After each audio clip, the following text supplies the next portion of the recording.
I came to Earth to humiliate humans in their own academy. 17 minutes later, my strongest warrior was on the floor, and I was rewriting my empire's military doctrine. Nobody told me humans smelled like overconfidence and cheap cologne. I am Warlord Ketheric, Supreme Commander of the Varthene 9th Fleet, conqueror of the Andraxian Nebula, bearer of 17 campaign honors, and apparently today's guest speaker at the most pathetic excuse for a military institution I have ever had the displeasure of visiting, the Terran Diplomatic Academy. What a joke! They might as well have called it the Galactic Daycare Center for Delusional Primates. My boots, each worth more than this entire building's annual budget, clicked against their primitive tile flooring as I strode through the corridors. The sound echoed like thunderclaps. Intentional, obviously. I had specifically requested the ceremonial war treads for this occasion. If I was going to waste 3 hours of my extraordinarily valuable time lecturing a room full of soft-skinned children about real military strategy, I was going to make an entrance. The humans scurried aside as I approached, their little eyes widening, their little mouths hanging open. Good. Fear is the beginning of wisdom, as we say in the Empire.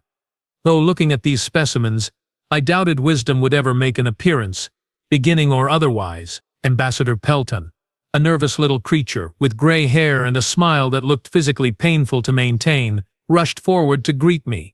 He extended his hand, that bizarre human gesture of pressing sweaty palms together. Disgusting. I stared at his outstretched appendage, like he had just offered me a dead rodent. Warlord Ketheric, such an honor.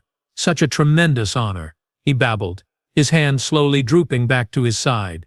We are thrilled, absolutely thrilled, to have you here today. The students have been so excited. Where is the classroom? I interrupted. I had not traveled 14 light-years to engage in pointless pleasantries with a man whose spine appeared to be made of custard. Of course, right this way, Pelton stammered, gesturing down the hallway. I should mention these are our top students, the brightest minds in, well, the brightest human minds, I finished for him. Which I assume is rather like being the tallest mountain on a very flat planet.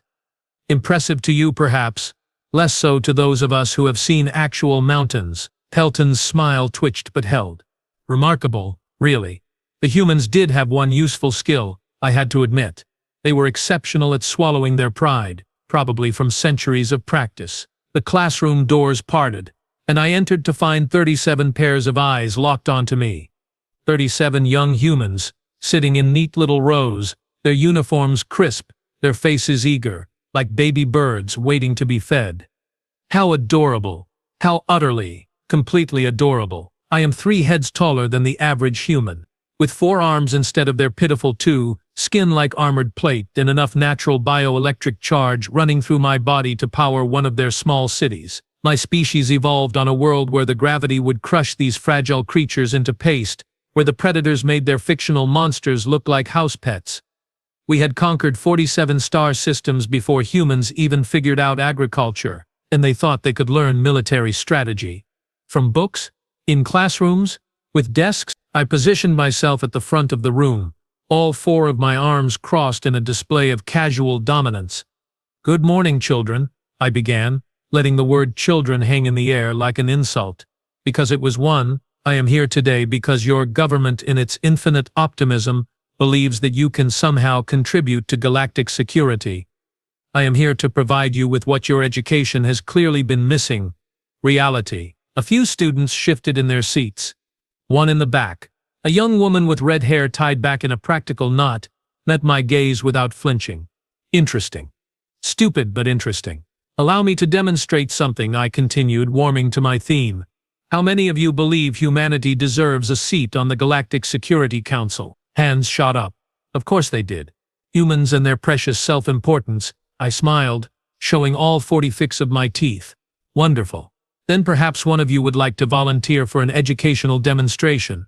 A small combat exercise to show me exactly what makes your species so, shall we say, special. The hands dropped faster than ships falling out of hyperspace. All except one. The red-haired girl in the back row kept her hand raised high, steady as a targeting laser. She was not trembling. She was not sweating. She was not doing any of the sensible things a human should do when volunteering to face a Varthene warrior in combat. She was smiling. Oh, how delightful, I said. my voice dripping with enough sarcasm to corrode hull plating. We have a volunteer. A brave, foolish, statistically doomed to failure volunteer. Please, young human, enlighten us. What is your name? The girl stood up and I noticed she was taller than most of her classmates. Still absurdly short by any reasonable standard, but tall for a human, perhaps 1.7 meters, maybe 1.8 if I was being generous, which I was not. Iris Donovan, sir, she said, her voice clear and absolutely devoid of the terror it should have contained. Third-year tactical studies, specialization in asymmetric warfare. Asymmetric warfare, I repeated, savoring each syllable like a fine insult. How appropriate, because any warfare involving humans is by definition asymmetric. You bring soft bodies and fragile bones to battles against species that evolved in environments that would liquefy you. The asymmetry is built right in. A few nervous laughs rippled through the classroom. Iris Donovan did not laugh. She simply stood there, waiting, her green eyes locked on mine with an intensity that was beginning to border on impolite. Let me clarify what I am proposing, I continued, addressing the entire room now. I am not suggesting a theoretical exercise. Not a simulation. Not a debate. I am proposing actual combat. One of you against one of mine. Hand to hand or with training weapons if you prefer. A demonstration of real capability versus your academic theories. Ambassador Pelton, who had been lurking near the doorway like a nervous ghost, suddenly materialized at my side. Warlord Ketherick, I am not sure this is entirely appropriate for a classroom setting. There are safety protocols, insurance considerations, potential diplomatic incidents. There are always considerations with humans, I said, not bothering to look at him. You consider things to death. You have committees about considerations. You write reports on the findings of the committees.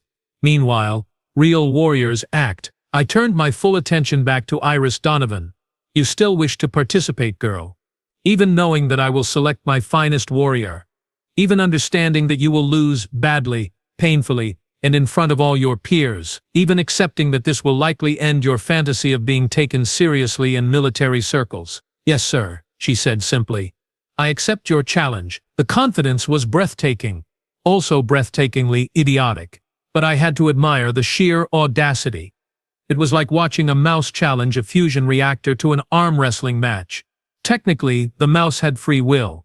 That did not make it a fair contest. Excellent, I said, feeling genuinely entertained for the first time since arriving on this ridiculous planet.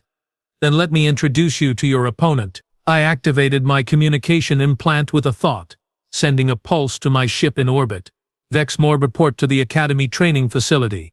Full combat readiness. We have a human who needs an education. The response came immediately, transmitted directly to my neural interface.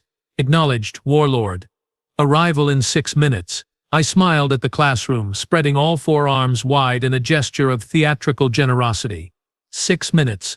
Students, I suggest you use this time to make peace with whatever primitive gods you worship. Because in 6 minutes you will witness what happens when human arrogance meets Varthene reality.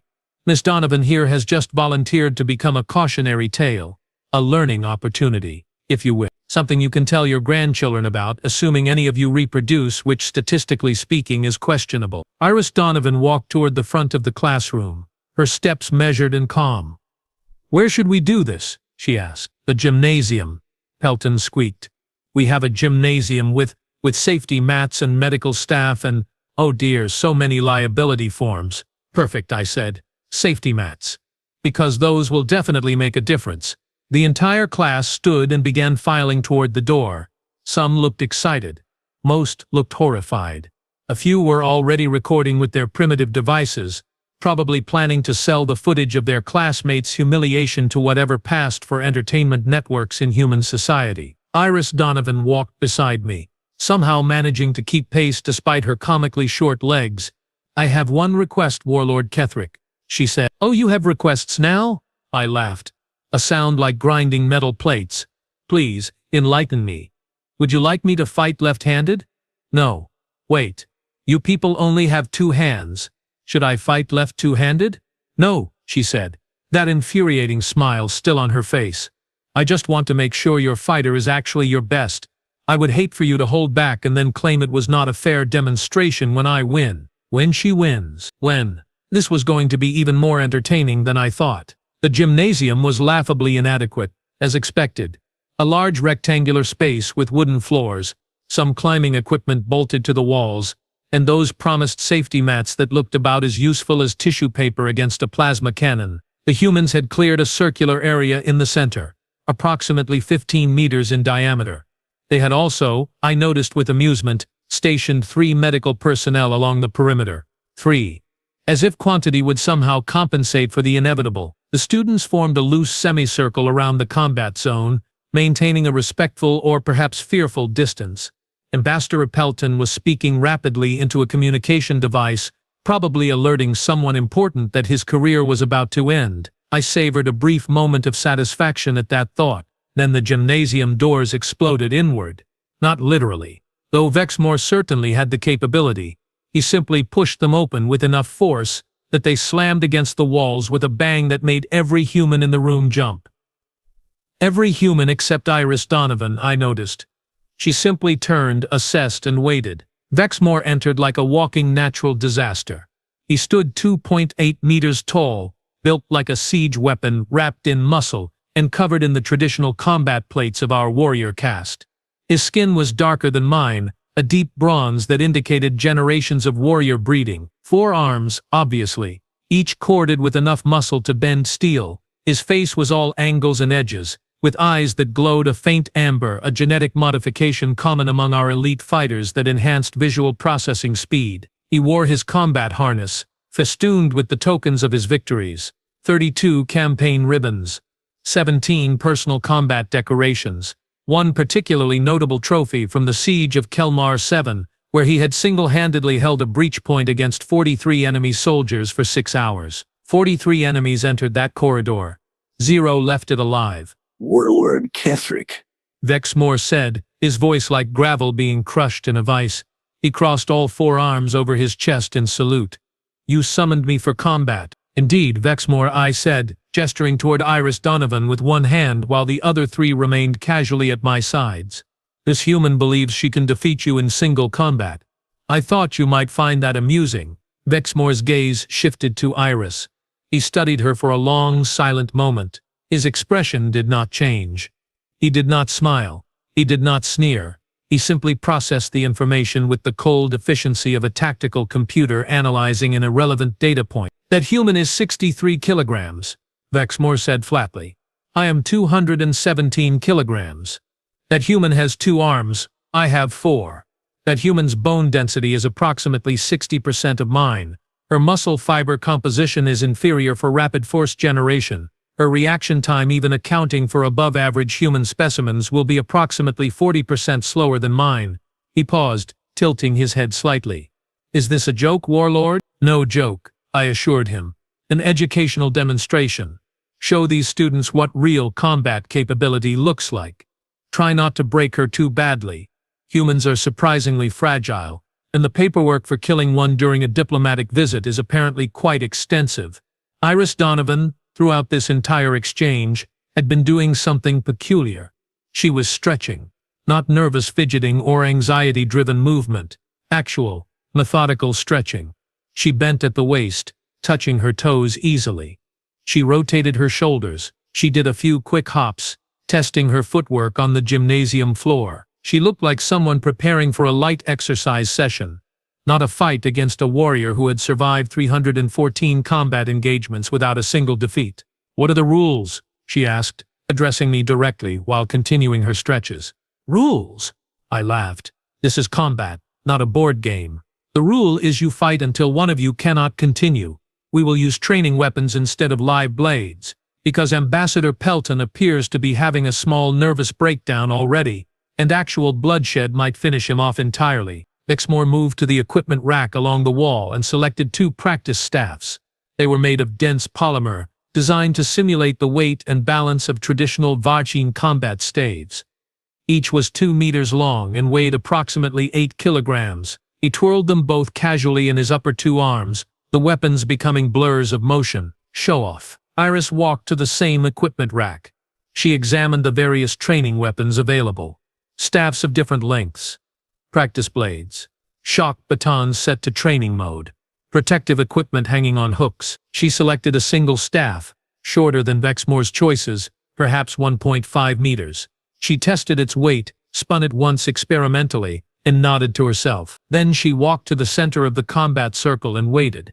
She did not select any protective equipment. No padding, no helmet, no guards for her arms or legs, just the staff and her standard academy uniform. Several students gasped. One, a young man in the front row, actually stood up and called out, "Iris, maybe you should reconsider this." She ignored him. Her focus was entirely on Vexmore now, who had entered the circle and taken up a position 3 meters opposite her. He held both staffs in a ready position, upper arms extended, lower arms prepared to block or strike. "Any last words, human?" Vexmore asked. It was not mockery. He always asked that question before combat. Some sort of warrior ritual he followed. "Just one question," Iris said. "Warlord Ketherick, when I win, what exactly do I get?" The entire gymnasium went silent. Even Vexmore's eyes widened slightly. "The first emotion I had seen from him, when," she said, "when. I found myself genuinely grinning. If by some miracle that would require the fundamental laws of physics to take a vacation, you somehow managed to defeat Vexmore, I will personally recommend your admission to the Galactic Security Council's tactical training program, a recommendation which, I should mention, carries considerable weight." "Good," Iris said.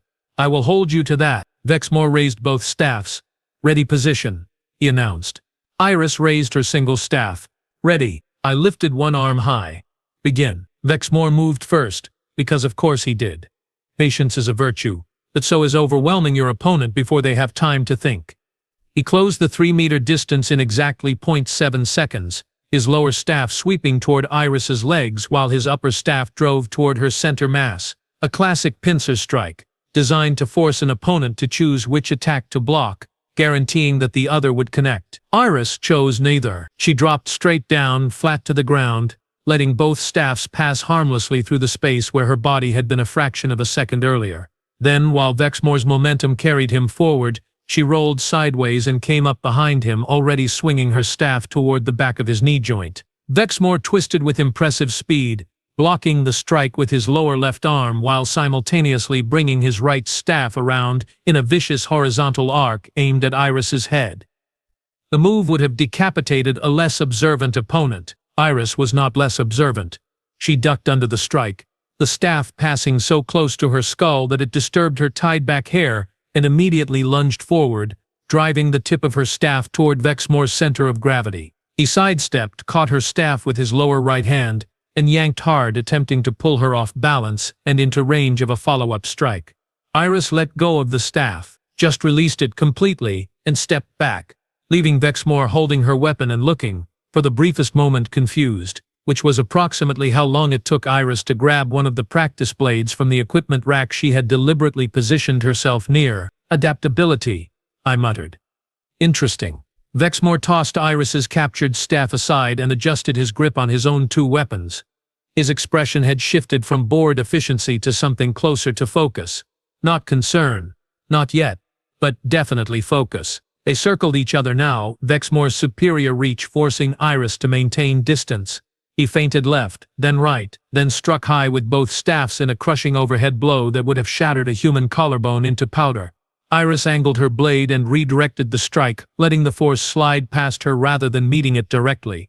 Basic physics. Do not try to match strength when you are outmatched. Use geometry instead. Smart. Annoyingly smart. Vexmore pressed his advantage, launching a combination of strikes that came from multiple angles, simultaneously. Upper left staff high, lower right staff low, upper right staff middle. A pattern designed to overwhelm an opponent's ability to track and respond. His forearms moved independently, each one a separate threat, creating what we called in Varthene combat doctrine the storm of blades. Iris backpedaled rapidly, her blade moving in tight, controlled arcs, deflecting what she could, evading what she could not. One strike got through, a glancing blow to her left shoulder that spun her partially around. She converted the spin into a low sweep at Vexmore's forward leg. He jumped over it, bringing both staffs down toward her exposed back.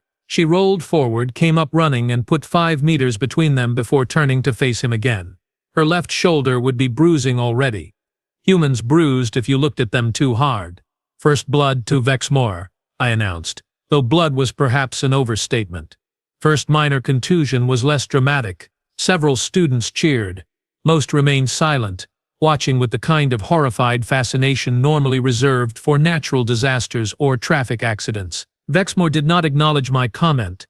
He simply advanced again, more aggressive now, staff spinning in complex patterns that created a nearly impenetrable defensive barrier while simultaneously threatening strikes from unpredictable angles. This was where the fight should have ended. This was where the human should have been overwhelmed, disarmed, and politely rendered unconscious. Instead, Iris did something that made me straighten up and pay genuine attention. She stopped retreating. She charged directly at Vexmore, blade extended, running straight into the storm of blades like a person running into a propeller and expecting good results. Vexmore adjusted instantly, positioning his staffs to intercept and crush this suicidal attack. Upper staffs crossing to catch the blade, lower staffs sweeping to catch her legs. Iris dropped her blade. Mid-charge, she simply released it, letting it clatter to the floor. Then she dove, sliding across the polished gymnasium floor like a missile, passing under Vexmore's carefully positioned staffs and between his legs. She grabbed his right ankle as she passed. It was not a strong grab. She did not have the strength to stop him or pull him down. But she had momentum, and she had leverage, and most importantly, she had surprise. Vexmore stumbled, not fell, not even close to fell, but stumbled. His weight shifted. His perfect combat stance faltered for exactly 1.3 seconds. Iris used that second. She released his ankle, rolled clear, and came up with one of his own staffs which she had somehow managed to strip from his lower left hand during the chaos of the last exchange. Now she had a proper Varthene combat staff, and Vexmore only had one. The gymnasium erupted in shocked conversation. Ambassador Pelton looked like he was having a religious experience. Several students were frantically recording every moment. I was no longer amused.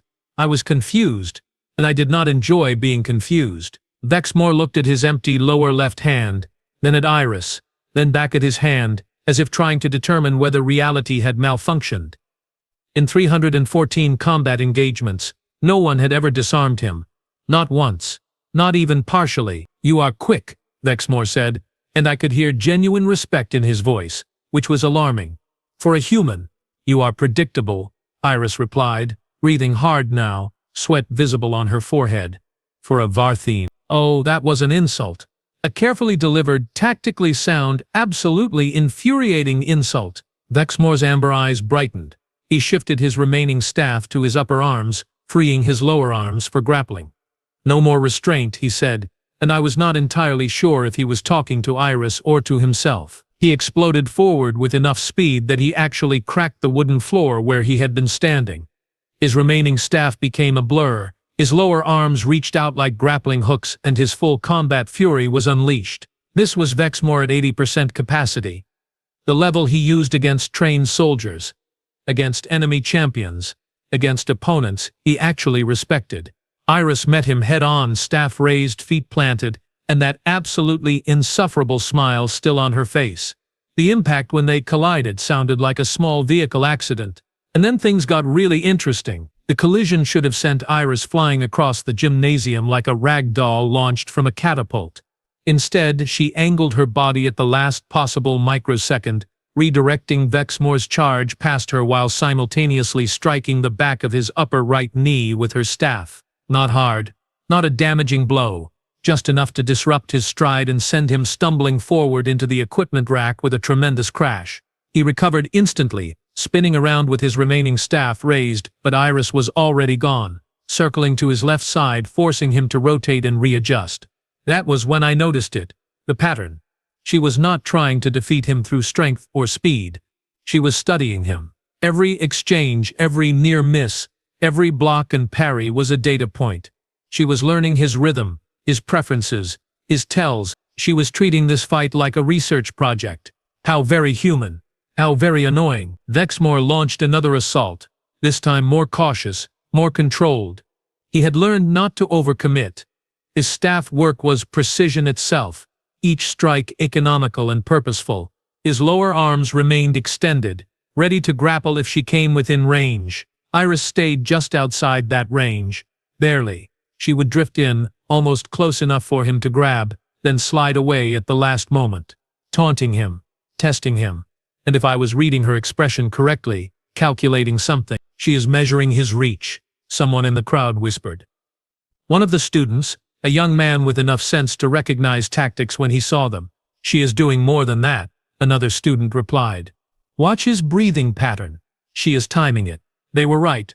Vexmore, like all Varthine warriors, had exceptional cardiovascular endurance, but we still needed to breathe. And there was a tiny, almost imperceptible moment during inhalation, when our reaction time decreased by approximately 3%, insignificant against most opponents, against someone who had been studying that pattern for the last 4 minutes. Potentially exploitable. Iris struck during his next inhalation. A rapid 3-strike combination aimed at his upper left elbow joint, his lower right hip, and finally a thrust toward his center mass. The first 2 strikes were feints, designed to position his defensive response. The third was real. Vexmore blocked it, but barely, and I saw something in his eyes I had never seen before. Uncertainty. She pressed her advantage, moving faster now, burning through her limited stamina reserves, but forcing him to react defensively. She targeted joints exclusively, elbows, knees, the base of his neck where our primary neural cluster was located, places where even our armored skin had slight vulnerabilities. She was not trying to overpower him. She was trying to dismantle him piece by piece. Then she changed tactics entirely. She stopped attacking and ran directly toward the climbing wall, staff still in hand. Vexmore pursued, confusion evident on his face. This was not standard combat doctrine. This was not anything. Iris jumped, caught a climbing hold with her free hand, and swung herself up and around in a move that would have been impressive in a circus and was absolutely baffling in a fight. She planted her feet on the wall, pushed off hard, and launched herself backward through the air, staff extended like a javelin. Vexmore, standing directly below where she had been climbing, raised his staff to block this aerial assault. Iris released her staff mid-flight. The weapon sailed over Vexmore's head and clattered harmlessly against the far wall. Meanwhile, Iris, now weaponless and airborne, tucked into a roll and landed directly on Vexmore's shoulders. His immediate reaction was to reach up with his lower arms to grab her and throw her off. Textbook response. Exactly what he should have done. Exactly what she wanted him to do. The moment his lower arms reached up, she hooked her legs around his neck, grabbed his upper right wrist with both hands, and twisted her entire body weight in a corkscrew motion. It was not enough force to throw him. Not even close. But it was enough to completely destroy his balance. His own reaching arms, combined with her leverage and his top-heavy posture, sent him toppling forward. He went down hard. All 217 kilograms of elite warrior crashing face-first into the safety mat with a thud that shook the entire gymnasium. Iris rolled clear, came up empty-handed but somehow still dangerous, and kicked his remaining staff away before he could recover it. Then she grabbed one of the shock batons from the equipment rack, activated it to training mode and pressed it firmly against the base of Vexmore's skull before he could get up. Yield, she said, breathing like she had just sprinted a marathon, which she essentially had. Vexmore froze. The shock baton at training setting would not seriously harm him, but it would hurt considerably, and more importantly, in actual combat, that position meant death. She had won. Completely. Unambiguously. Impossibly. The gymnasium was silent. Not a whisper. Not a breath. 37 students, 1 ambassador, 3 medical personnel and myself, all frozen in collective disbelief. I found my voice first. Vexmore, report your status. There was a long pause. Then from the floor, muffled by the safety mat, came the response. I have been defeated, Warlord. The human has won. The gymnasium exploded into chaos. Students cheering. Some crying. Ambassador Pelton collapsed into a chair, looking like he had just witnessed the second coming of whatever deity humans worship this century. Iris Donovan stepped back, deactivated the shock baton, and extended her hand to help Vexmore up. He stared at her hand for a moment, then accepted it, allowing her to assist him to his feet, though she provided approximately 0% of the actual lifting force required. You fought with honor, Vexmore said, crossing all 4 arms in a formal salute. I underestimated you. That was my failure, not yours. You are an incredible fighter, Iris replied, and she meant it. No sarcasm, no mockery, genuine respect. I just had one advantage you did not. What advantage, Vexmore? Asked, clearly desperate to understand how this humiliation had occurred. Iris smiled that infuriating smile. You were trained to fight Varthene warriors. I was trained to fight anything. She turned to face me, still breathing hard, still sweating, with a bruise already darkening on her left shoulder, and probably 6 other injuries she was too full of adrenaline to feel yet. So, Warlord Ketherick, she said, about that recommendation? I stood there, all 4 of my arms hanging uselessly at my sides, staring at this absurd, impossible, infuriating creature who had just dismantled everything I thought I knew about combat, about superiority, about the natural order of the galaxy. My finest warrior, defeated. Not by superior strength, not by better weapons, not by advanced technology or genetic enhancement. Defeated by a human who weighed less than his equipment harness and had won through nothing but observation, creativity, and sheer audacity. You cheated, I said, and immediately regretted it because even I could hear how pathetic that sounded. I adapted, Iris corrected, still smiling. There is a difference. You told me there were no rules except fighting until someone could not continue. I used every advantage available to me. The environment, his expectations, his training, his assumption that I would fight like a Varthene. She was right. Technically, legally, absolutely right. And I hated every syllable of it. Ambassador Pelton had recovered enough to approach, his earlier nervousness replaced by something dangerously close to smugness. Warlord Ketherick, I believe you made Miss Donovan a promise regarding a recommendation. I could have refused. I could have claimed diplomatic immunity or cultural misunderstanding, or any of 1,000 excuses that would have let me escape this commitment. But I was still a Varthene warrior, and we had one principle that superseded even our pride. Honor your word or die trying. Miss Donovan, I said, each word tasting like defeat. You have earned your recommendation. I will personally submit your credentials to the Galactic Security Council's tactical training program with my full endorsement. They will accept you because my word carries weight. Whether you survive the program is of course another question entirely. I will survive, she said with that absolute certainty that I now recognized as not arrogance but calculation. She had already run the probabilities. She already had a plan. Terrifying. Vixmore approached me, moving stiffly but with dignity and tact. Warlord, I request permission to study human combat techniques. I have clearly been operating with incomplete intelligence. Granted, I said, because what else could I say? Deny him the chance to learn from the species that had just humiliated us. That would make the humiliation permanent. The students were celebrating now, surrounding Iris, asking questions, reliving every moment of the fight. She answered them patiently, professionally, already shifting from warrior back to student, as if she had not just rewritten galactic military assumptions. I turned to leave, desperate to escape this place and return to my ship where things made sense and humans stayed in their proper place as minor curiosities rather than major threats. Warlord Ketherick, Iris called out, stopping me at the gymnasium doors. I turned, wary. Yes, thank you, she said, and she actually sounded sincere, for not holding back, for giving me a real challenge, for teaching these students what actual combat looks like. That was valuable. Even if the lesson did not end the way you expected, she was thanking me. For my own humiliation. The audacity was magnificent. You are welcome, Miss Donovan, I managed. Try not to get killed in the training program. I would hate for my recommendation to be wasted on a corpse. I will do my best, she promised. I left the academy 17 minutes later, my ceremonial war treads clicking against the primitive tile floors, but somehow sounding less impressive than they had on my arrival. My ship awaited in orbit. My fleet awaited beyond that. 47 conquered systems. 300 glorious victories. An empire built on strength and superiority. And one human girl with a staff and a smile had just taught me the most important lesson of my military career. Never, ever underestimate humanity. Not because they were strong. They were not. Not because they were fast. They were not.